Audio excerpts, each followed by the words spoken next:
Aí agora chegou aquele momento que eu tinha comentado com você, aquele momento que faz tempo que não acontece no programa, que é a famosa pergunta do VAR, né? Pergunta Então, do VAR. Bruno Chataki, aqui ó, o homem da cabine do VAR, está de volta. Cadê o senhor, O Bruno? nosso VAR aqui é mais rápido que a média do futebol brasileiro também. É, Às tá bem, vezes, né? às vezes. Às vezes o VAR daqui Vamos também. não falar de VAR hoje. Bem-vindo, Bruno. Tava esperando, Doutor Bruno. estava esperando para sentar do seu ladinho. Isso soou estranho, tá? Só pra...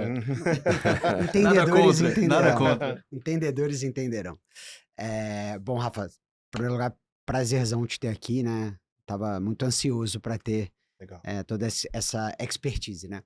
E uma coisa que realmente me passa aqui muito pela cabeça, até pensei lá da gente falar do mito da venda de camisa, mas te ouvindo falar da dificuldade de você traçar um budget para planejar o seu futebol, o quanto você pode gastar num ano. E você, obviamente, você estuda a sua empresa, mas você faz um estudo de mercado. E você sabe qual é a receita do seu concorrente, quantos outros clubes estão gastando. E aí, em dado momento, chega aquela janela e você começa a ver seus concorrentes gastando muito mais do que eles têm. Então, quando a gente fala aí de fair play financeiro, de doping financeiro, né, que são os clubes que estão endividados e que gastam muito mais do que podem, queria que um diretor financeiro falasse qual é seja numa associação, numa SAF, qual é o desespero de você entender que dentro do mercado concorrencial, você está tendo outros clubes até fugindo dessa regra matriz básica que é um budget, que é uma governança, né? Que é uma boa gestão de fluxo de caixa, antes de mais nada, né?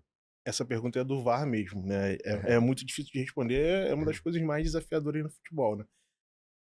E a resposta passa pela visão de longo prazo.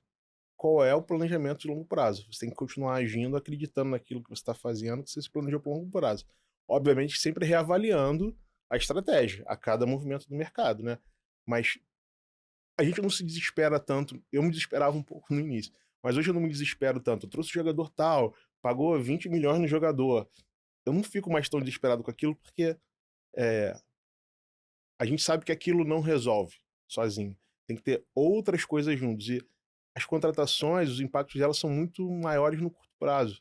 Depois o cara se machuca, ou o cara não se dá bem com o time, ou às vezes acerta, ou às vezes demora para ele acertar, né? Então não é tão desesperador assim para quem trabalha com futebol ter essa comparação, né? A torcida compara muito. O time do Fluminense está contratando muito mais, vai ficar muito melhor que o time do Vasco. Mas na prática não é uma regra clara. Colocou dinheiro, tem resultado. Não é assim. Então isso ajuda a conter um pouco o desespero de ficar para trás, né? Mas o grande ponto é qual é a nossa visão de longo prazo. E assim como qualquer empresa na tua vida, se você não tiver uma visão de longo prazo, tiver uma visão do resultado para aquele ano, você vai executar aquilo por ano e depois no ano que vem você vai ver como é que faz, entendeu? E a gente percebe as loucuras. Porque geralmente os jogadores que vão para outros clubes, eles são oferecidos para todos os outros.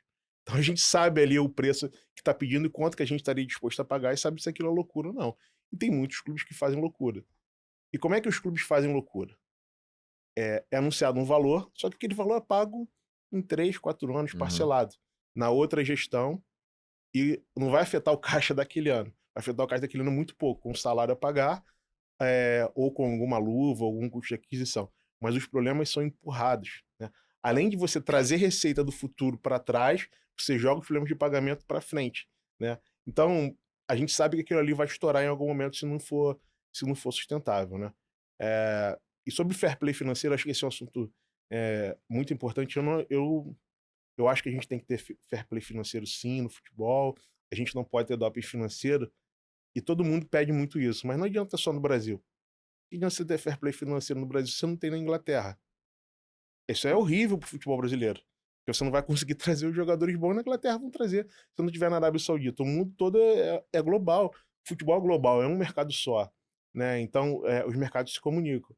Então, acho que a gente tem que ter fair play financeiro sim, mas isso tem que vir da FIFA, não pode vir da CBF, senão isso pode realmente piorar ainda mais o futebol brasileiro.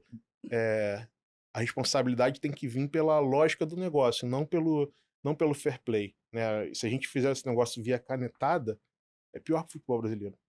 Não adianta a gente tentar ir na frente de algo que não é global.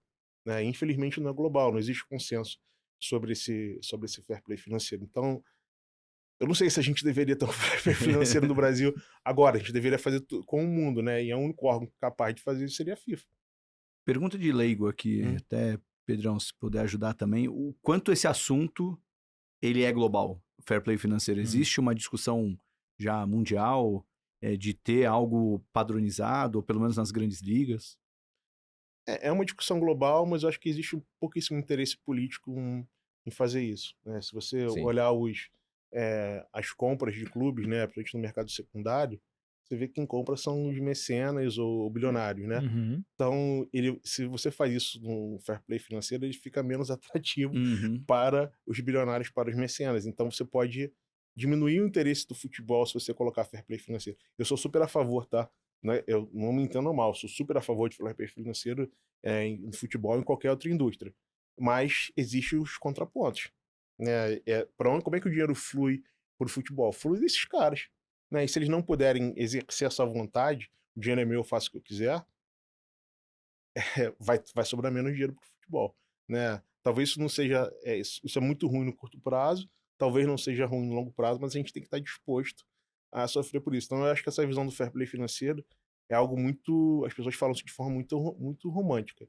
É muito mais difícil implementar do que ficar falando, tem que ter fair play financeiro e ponto, né? Tem que ser algo global, sem dúvida nenhuma, e tem seus efeitos, né? Muita gente muita gente coloca dinheiro no futebol, vai sair porque não vai conseguir colocar dinheiro no futebol. E é realmente muito complexo, eu concordo 100% com o Rafa, porque até a UEFA mudou recentemente o nome, né? Na Europa não é mais fair play financeiro, se eu não me engano agora é Programa de Sustentabilidade Financeira, para facilitar a explicação das regras que compõem o programa. Porque você tem, de novo, situações complexas. Pega o Manchester City, né? O Manchester City parte de um grupo global, o dono do Manchester City é o Sheikh de Abu Dhabi. O Sheikh de Abu Dhabi é um cara que tem bilhões e bilhões e bilhões, comprou o clube para, como o Rafa falou, injetar dinheiro e ter um clube multicampeão, que é a cara do país no mundo ali. Quem que ele coloca como patrocinador do clube? A companhia aérea, que é dele também. Então a companhia aérea tá patrocinando o clube. Ele tá tirando dinheiro de um bolso e botando em outro. Aí você vai questionar, fala, pô, o patrocínio dele, ele tá injetando 300 milhões de euros por ano no patrocínio dele, que de longe é o maior patrocínio master da Premier League.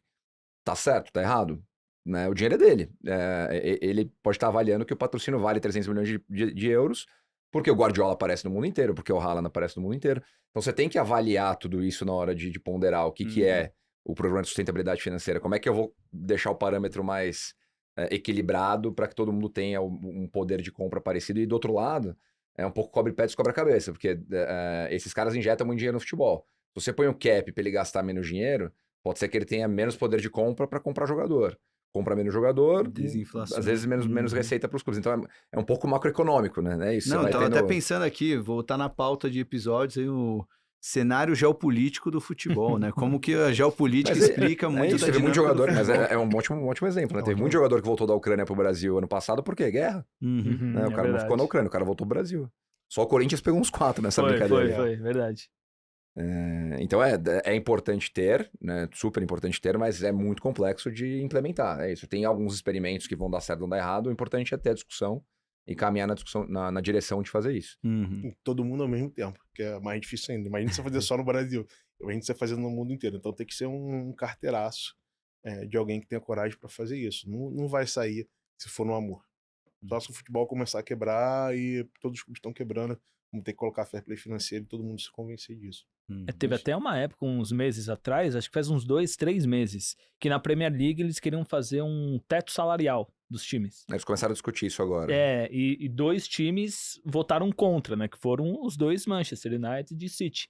E eu lembro que até a justificativa era, aqui na Premier League a gente vai ter um teto salarial, então a gente vai poder gastar X. Só que aí a gente vai jogar Champions e vai jogar contra o Real Madrid, que não tem esse teto, né? Então já muda também a forma Sabe pra onde os jogadores bons vão? Pra Espanha. Exatamente. Eles vão jogar no Real Madrid. Então você perde qualidade com o fair play financeiro se não for feito globalmente. Uhum. Isso é fato.